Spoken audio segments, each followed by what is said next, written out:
چوتھے نمبر پر جو امپورٹنٹ چیز ہے جہاں پر آپ کو لوٹا جاتا ہے وہ ہے کرمنل مقدمات میں. فوجداری مقدمات میں بھی بعض اوقات اس طرح کیا جاتا ہے کہ کورٹ فیس کے نام پر آپ سے پیسے لیے جاتے ہیں، جبکہ فوجداری مقدمات میں کسی قسم کی کوئی کورٹ فیس نہیں ہوتی ہے. تو جو بھی شخص آپ سے کورٹ فیس فوجداری مقدمے میں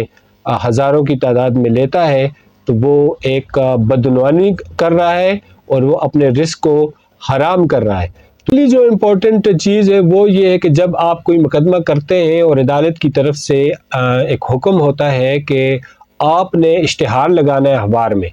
محل پارٹی کے